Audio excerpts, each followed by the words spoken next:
guys, Jordan in the know here with a quick breakdown video of what happened today at Apple's WWDC event. We didn't get any new hardware, but we did get a lot of new software and a lot of software optimization for our current existing products. So without further ado, let's get into it. So first things first, we got an OSX update called Yosemite, which sounds pretty ugly to me, but there were some pretty sweet improvements that I'll actually use on my own Mac. Primarily the new redesign, which does look great.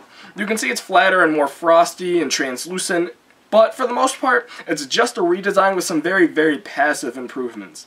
But for features, we got some Safari improvements and some unity between iOS devices so that if you're working on an email or message, you can pick it up where you left off on your Mac from your iOS device. They also included some features, kind of like Google Voice, where you can send and receive phone calls from your phone on your Mac. With iOS 8, they debuted some things that we've seen for a while, like quick messaging, where you can reply from notifications, kind of like we saw in jailbreaking tweaks for years, literally.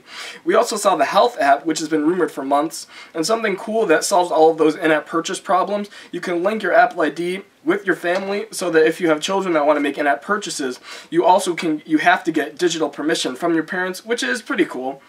Alongside that, Apple also introduced to us some photo enhancements and some photo editing controls, which will let you manipulate aspects of the photo to control shadow, exposure, color saturation, etc. And we did get better iCloud photo syncing. They also included some touchless controls with the command Hey Siri to activate your Siri, and there's also some options where you can test apps before you buy them just to make sure if you're spending the money in the right place or not. Overall, we didn't get anything too crazy. We got some rather minor improvements to OSX and iOS, so for the most part it was just some software. But I'll leave some info in the description to be sure if your device can run iOS 8. And be sure to stay tuned for a tutorial on how to actually install iOS 8 on your devices. But this has been Jordan in the Know. Thank you for watching, and I'll see you in the next one.